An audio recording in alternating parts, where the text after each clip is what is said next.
Hello, everybody, and welcome back to another episode of Watching the Boxes Fantasy Basketball Podcast, hosted by #basketball.com, your home for the best free fantasy basketball tools on the internet. #basketball.com. Go check them out today.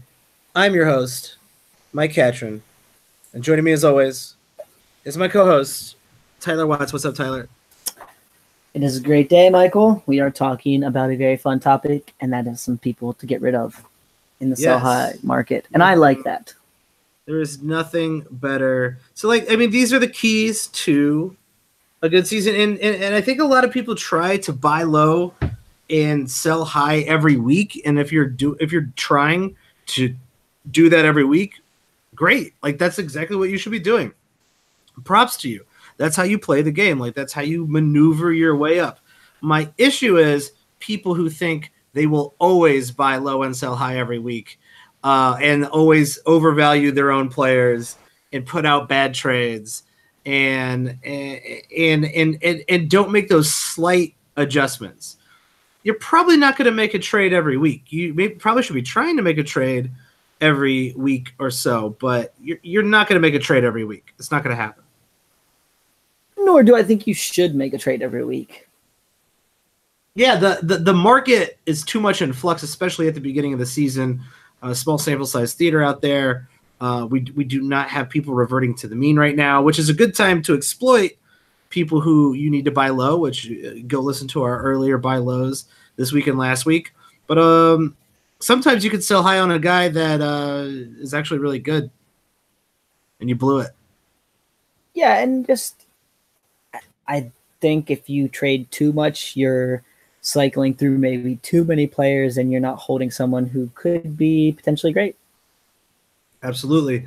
But some of these players I think are pretty obvious sell highs here. I'm going to start out with one of the guys who was in our I believe he was in some of the topics that we've talked about in the last couple episodes. And this is a guy's name who I cannot say. Bielica. Can't do it. Tyler, I can't do it. I'm too Midwestern. I just can't do it. Okay. Bielica.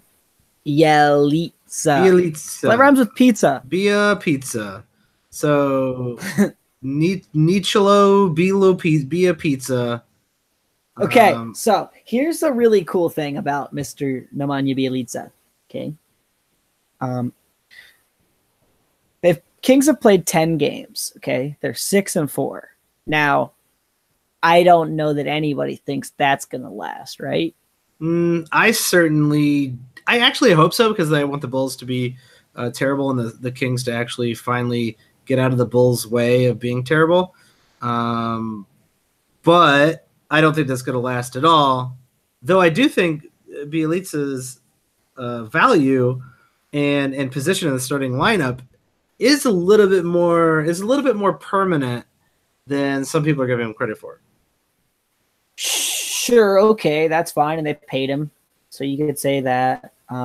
He's only playing 26 minutes a game, though, and if you break that down further by wins and losses, now this is an early season trend, but it's really kind of crazy. So in the games that they've won, he's played 30.9 minutes. He's averaging 18 points, 7.2 rebounds, and 3.5 assists.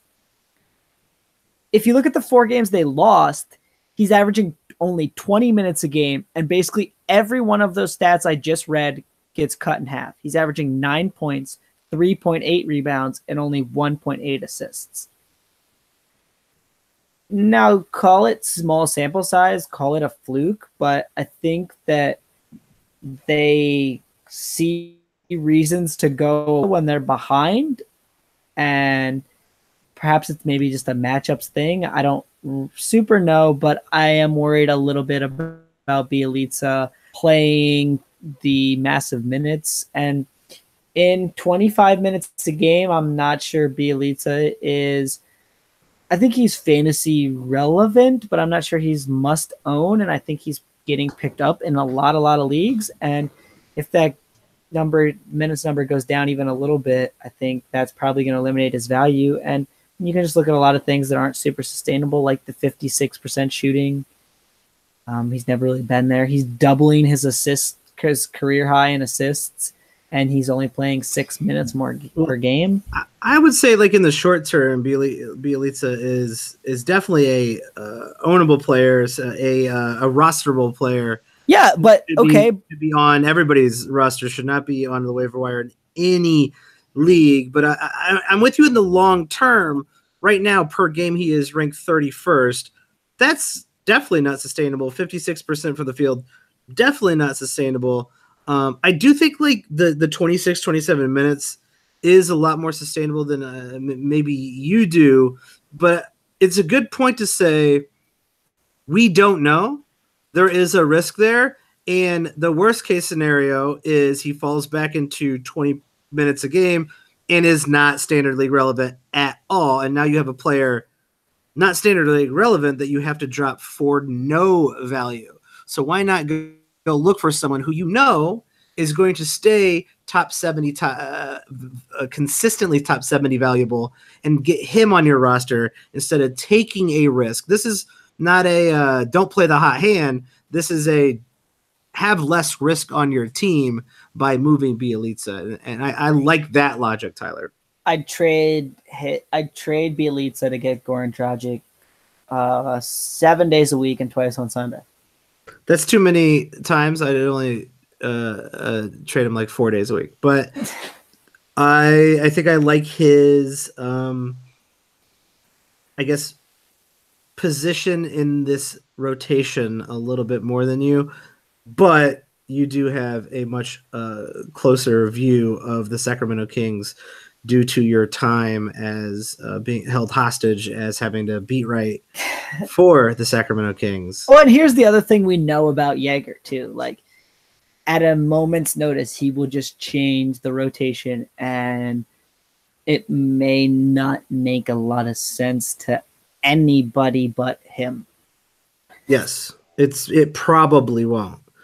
And I think always when you're looking at buy low and sell high, like the first thing that I always look at players when their rankings are off, whether it's too low or too high, I look at that field goal percentage and go, oh yeah, that makes a lot of sense. And that's what you should be looking at too when someone's trying to offer you somebody. Like, oh, what's going on here? Why is this guy ranked so high? Oh yeah, he's shooting, above 50%. And this is actually goes right into the next guy on our sell high list here. And I think this was pretty obvious. He is having a monster start to the beginning of the season. An old favorite, Serge Ibaka, shooting close to 60% from the field. Well, hitting a half a three a game, so he's shooting less threes. So that's positive. But other than that, doing very similar Serge Ibaka things that normally, just happens to be scoring 18 points a game because his field goal percentage is so damn high. So I mentioned this guy last week, and I'll push back on you on that he's doing normal Serge Ibaka things, because we've seen the last 3 seasons in more minutes than he's playing this season. He has averaged 6.8, and 6.3 rebounds. He's averaging 7.6 this season. Now, I feel like that's well within the margin of error, right? Well, and you could say he's playing center too. Like, he's starting at center, and we mentioned this. He's played all his minutes at center, so that could be a reason for that statistic, and I'm okay with that. But that number could potentially go down by half a rebound to a rebound, and obviously that hurts his value a little bit. The points are not sustainable. We've never seen him average 18 points. But the real reason I put him back on the list, because I try not to do the same players every week, and I think that just gets the show to be monotonous. But I think a lot of people tuned in to watch that Lakers game on Sunday, and he dropped 34 points. And he got hot. And he made 15 of his 17 shots. He got 10 rebounds. He got 2 steals. And I think maybe his value may never be higher than it is at this moment. This is a really good point. I'm really glad you brought this up, because public sell high is a thing. I've done it. I've traded players who had great nights on national television against major teams because of that one night. Everyone's watching, just like you're saying. Ibaka dropped 34, and they're like, "Damn, maybe I should get that guy on my team." This happens. It works. And it was his second 30-point game of the season, and people like were already clamoring a little bit that he was hot, right? Oh, man, he's playing so much better. He's so much better fit as just the center, blah, blah, blah, like that narrative. And then he had the big game, and I think now you might be able to spring the trap. You might even be able to sell this dude for a top 50, 60 player, and I just don't think he's going to be a top 50, 60 player at the end of the season. Yeah, I think you got to shoot for a top 50 player here just because of how well he's playing. I will throw a caveat in here.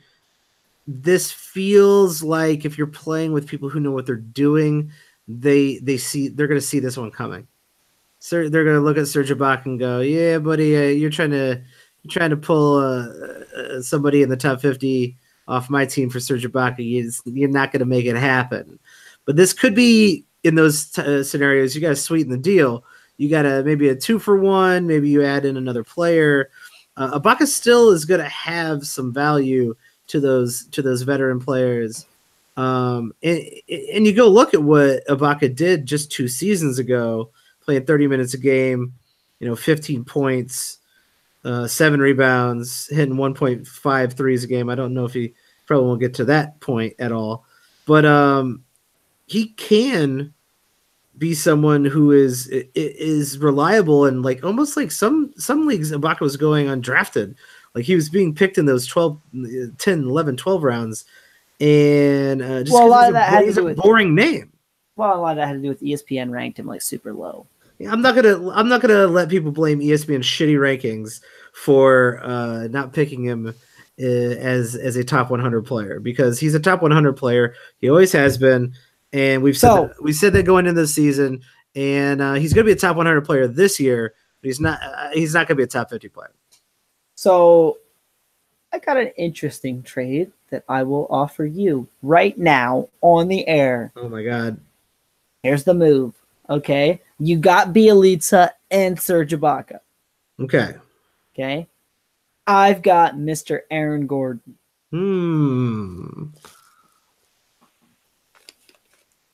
So you're going to throw 2 sell high guys for one of our buy low guys that we talked about in the last episode. Yes, sir. I'm going to do it. And this is a regular standard league, 12 team, 9 cat. Yep. Sure. All the good stuff. Probably playing head to head because that's what everybody plays. I'm too afraid to play Roto. And I have Aaron Gordon, or you have Aaron Gordon? I have the Aaron Gordon, and you have the 2.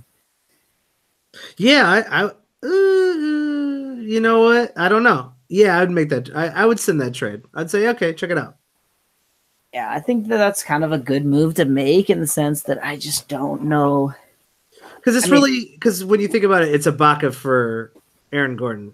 Yeah, and so, you're making an upgrade. And I think those are good, shrewd moves to make, too, is a lot of times you could package a guy you picked up off the waiver wire who's playing really well with another lesser player and get a top 50 type guy, because people are like, oh, man, well, that guy for that guy doesn't seem that great. But when you add in this guy who's playing so good right now, and I've even seen it in leagues where people know what they're doing, it happens, because some people just buy into a guy like Bjelica's start, like, oh, he's definitely going to play these minutes. He's going to do this. He's going to do that.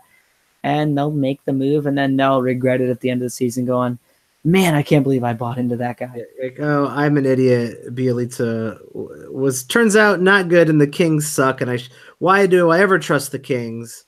Why do I trust them with anything? And you could probably just I can write that rant at the end of every season. It happens every year, and it will happen this year, 100%. So another guy that you have on this list, Karis LeVert, off to a great start to the season. Only one really super dud game. He has, over Wow. I'm impressed. He's got 11 steals in the last 4 games. That's really So impressive. He is playing out of his mind. He is shooting above his career field goal percentage. He is shooting above his average free throw percentage as well, and he is getting the most. I think the most steals he's ever gotten. Though he is young, he is a guy who could improve. He's scoring 20 points a game. and he's playing the most minutes he's ever played too. But I want you to take your magic fingers out, and I want you to look up for me where he's ranked right now. And then I want to ask you a very important question. Okay. That Per I'm game. not Go ahead. Per game. You want total or per game? Everyone's played relatively about the same amount of games right now, so let's just go per game is fine. Currently, Karis LeVert from the Brooklyn Nets is ranked 42nd per game in 9 cat leagues.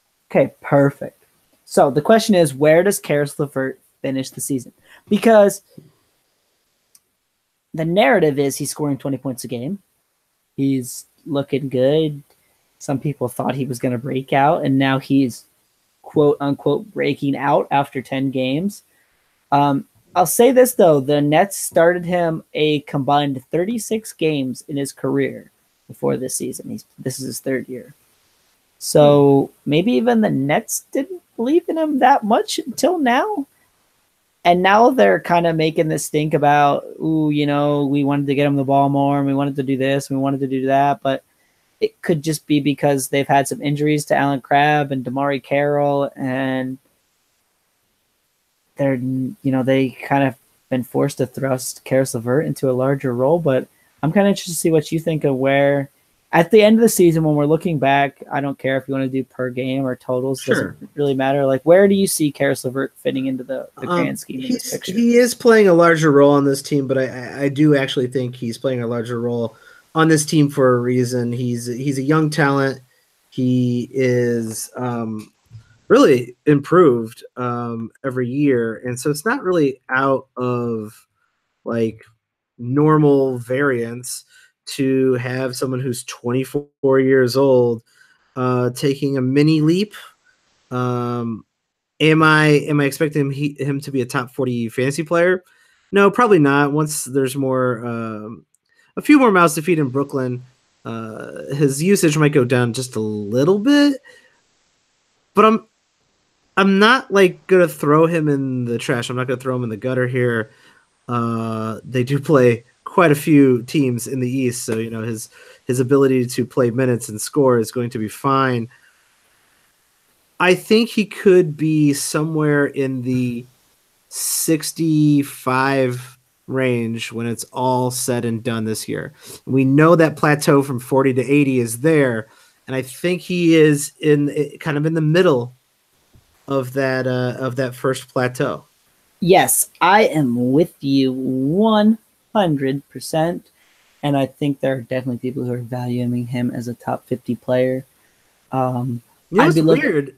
There might be people evaluating him as a top 50, 40 player, and there might be people evaluating him as like a sub 100 player because they're like, I don't trust this guy.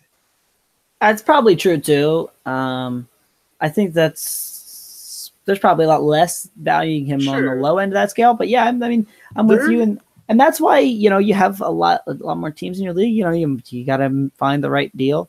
I got a list of a bunch of players I would trade Karis LeVert and try to get. Eric Bledsoe, he hasn't had the greatest start to the season, and so I've seen some people a little bit worried about him.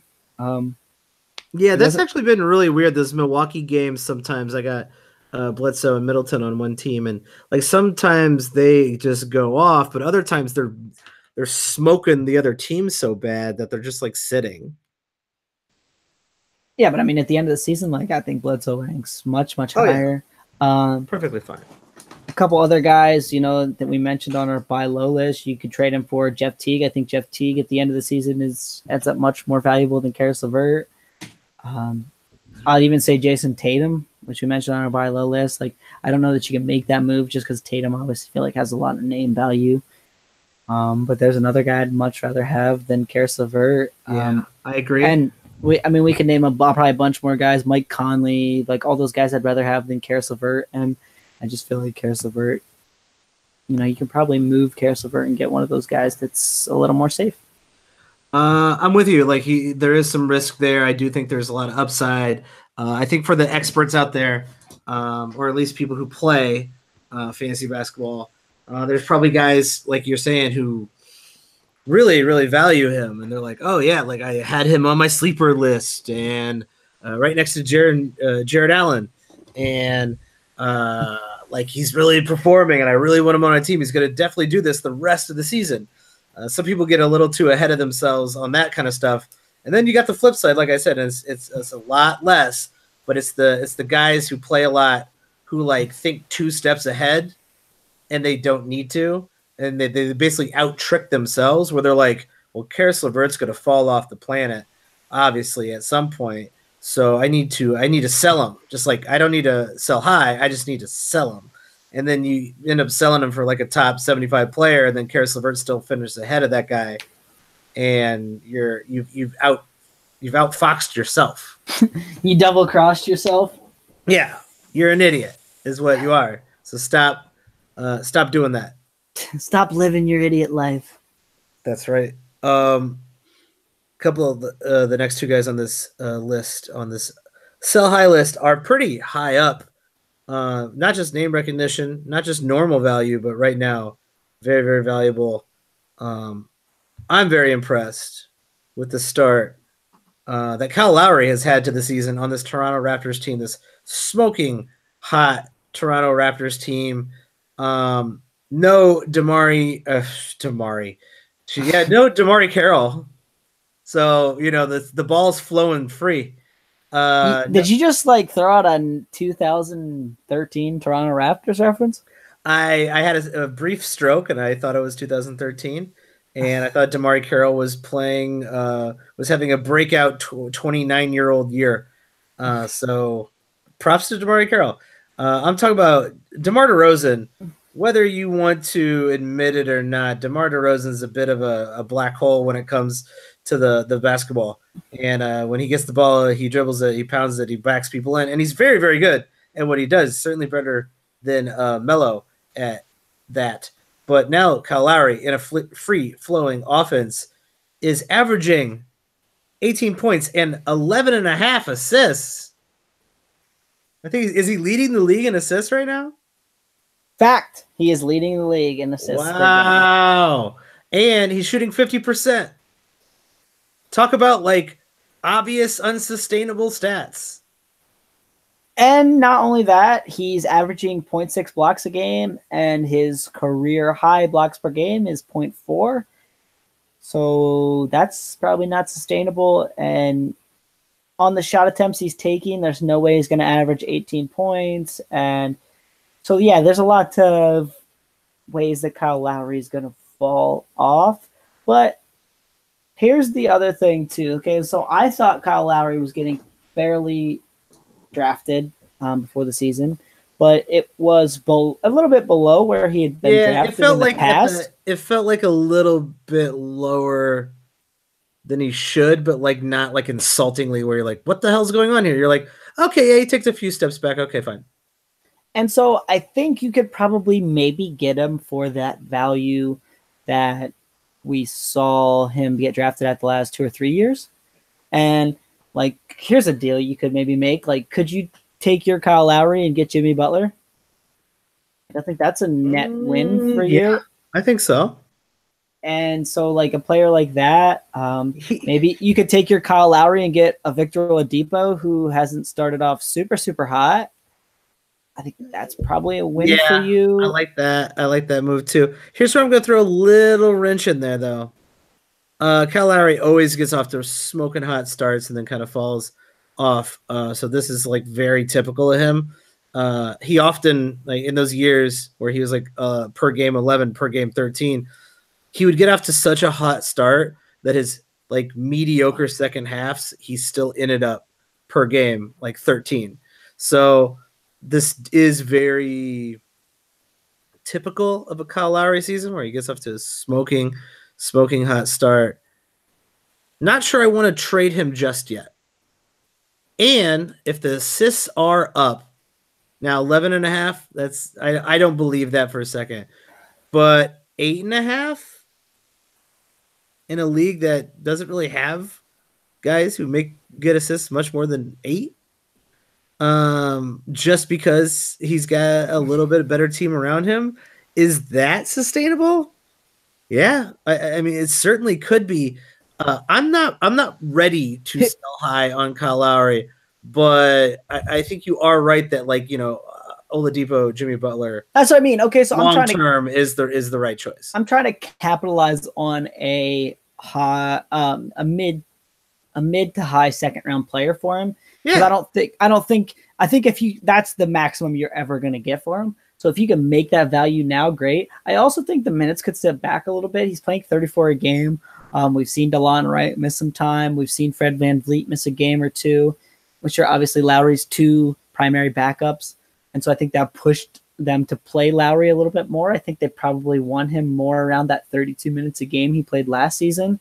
So you also got to look at that. Like 2 minutes less per game doesn't sound like that much, but at the same time, that's 2 minutes less to get rebounds and get assists and get steals and get blocks and get points. And so, yeah, I think we're just seeing a lot of unsustainable stuff. And if you can capitalize at the maximum value you're ever going to get for Kyle Lowry, I think now's an opportunity to search that out. Now, if you can't get it, then sure, you just ride Lowry a little longer. Maybe you can get it later on, but maybe you can't. And so maybe you just ride Lowry out the rest of the season. Like, we're talking sell high. We're not talking sell for his value, and that's where, like, this kind of gets a little confusing. Like, I'm not trying to sell Kyle Lowry for a third-round player where he was picked. I'm trying to sell him for a second-round player and get some juice. And that makes a lot of sense. And that's like the kind of the old problem with, I think, a lot of people. They hold on to their guys a little too long. And I'm guilty of that. Everyone's guilty of that at some point in a fantasy season. Kyle Lowry, who, when you think about it, by the end of the year, where has he finished? Top 25, top 30. He's currently ranked 8th. If you can get a guy like Jimmy Butler, who could be like 12th, 13th overall, and especially when you think about, like, the huge difference between the 30th ranked player and the 12th ranked player, versus like those later rounds where like 40 and 80 are all kind of the same. That is worth it in the long term. And Kyle Lowry starts falling off a little bit. He's in that 17, 18 range. You're probably not going to be able to get an Oladipo or a Jimmy Butler for starting to come back down to earth Kyle Lowry. You're at least less likely to. And so right now is probably the right time. I'm still probably going to ride him for a couple more weeks, but this is the risk reward. Like, you're going to give up 2, 3, maybe even 4 weeks of premium Kyle Lowry so you can have 2 months at the end of the season of premium Jimmy Butler. And that's, like, you got to be able to delay that, reward by taking that risk now. And that's what you're going to have to do with these high name players like Kyle Lowry and, like, the next guy on this list, Joel Embiid, making an appearance on the sell high. I'm going to guess Tyler's affinity for Joel Embiid to break every bone in his legs is going to factor into this a little bit, but Joel Embiid's playing out of his mind. I'm going to even set that aside. I'm not even going to talk about that today. Oh, okay. All right. Okay. So the Sixers have played the most games of any team. They've played 11. Joel Embiid's played in all 11. Okay. The stats, when you look at them, don't seem that unsustainable for Joel Embiid. He's shooting relatively the same percentages he shot last year, save his free throw percentage, which is quite a bit higher, and he's taking quite a bit more attempts. Impressive. He's taking almost 10 attempts a game at 80%, which has bumped his scoring up to 28 per game. Impressive. So he's playing absolutely fantastic, and I think people are looking at that going, this is a Joel Embiid we've been waiting for. And I just don't think he pushes into that top 8 range that we talk about all the time, right? Like those first 8 picks are kind of pretty set in stone. And I really just, through the length of the season, don't think Joel Embiid pushes into that. And I think you might be able to trade Joel Embiid right now for one of those players, like a Karl Anthony Towns. We talked about that going into the season. Like, you got to take a swing on a guy if you're at the bottom of your round, the first round. You got to take a swing on some guys, and like Ben Simmons, Joel Embiid. Those are the guys that had the potential to break into that top 12, right? And here Joel Embiid is doing that. But you got to mitigate some of that risk. And Tyler didn't want to mention the injury risk, but it's out there. 34 minutes a game is easily the most Joel Embiid's ever played. He played only 30 minutes a game last year, still put up very good numbers, but only in 63 games. Let's say, he plays 70 games. I think I took the over on our plus our over under was for Joel Embiid games this year. I'm pretty sure I took the over and Tyler took the under. Why not mitigate that risk with a guy who has finished in the top 5 consistently or a top 10 consistently, like your Kawhi Leonards, your Karl Anthony Towns, and a couple other players out there. James Harden is not in the top 10 right now, though I think it'd be kind of hard to pick up James Harden in this particular scenario. Now that LeBron he came back, James, that's going to be hard to pick up too, but maybe. Now that he came back, Harden would be tough. But if you see one of these guys get a little nagging injury over the next couple of days, like, I don't know, Durant, Harden, Curry, one of those guys, right? Ooh, they're questionable. Ooh, they might sit out this game. Those little nicks on a star player factor in so much. Like, some guys get so worried that, oh God, and it was hamstring with Harden, and we've seen plenty of guys miss a month with a hamstring injury. Like, some people hear hamstring and they're like, oh, I'm so worried I'm going to be without James Harden for a while. And they're willing to make a move they shouldn't make. Karl Anthony Towns hasn't had the greatest start to a season. That's where I would start. I would just find the Towns owner and be like, hey. What do you think? Yeah. Joel Embiid, doing pretty good. Actually, give me another piece, too, because he's doing better than Karl Anthony Towns. Come on. Same with, like, Giannis. Giannis is obviously playing really, really well, but you look at his per 9 cat, and it's like 19th, and so you go, oh, okay, maybe. Some people play that way. Some people look at the rankings and the rankings only. You shouldn't play that way at all. I'd even perhaps maybe consider Paul George, only shooting 39% right now, and Westbrook tweaked an ankle. We don't know how serious it is. We'll find out probably pretty soon. But if Paul George has got to carry that team, he's probably going to shoot better than 39% at some point. That might be like as low as I go with Joel Embiid. That's if like I'm worried a little bit about the risk around his health or whatever. But that might be as low as I go. Yeah, and I mean, here's the other way to think about your life. If you had Paul George, like I did, ranked ahead of Joel Embiid to start the season, like, should any 10 or 11 or 12 game sample size really change that? Like, we haven't really seen anything from Joel Embiid that's that crazy. Yeah. And such that he gets a little more foul trouble, which his fouls are as high as they've ever been. If he gets in foul trouble a little bit, he could have a couple games where he knocks his minutes down some, and then we're looking at closer to what he did last year, and then Paul George is probably better. So, yeah, I mean, you got to look at those kind of things. Like, don't let that 10 games fool you. If you had Paul George at the beginning of the season, like, maybe you're still making an upgrade, even though it doesn't look like you're making an upgrade.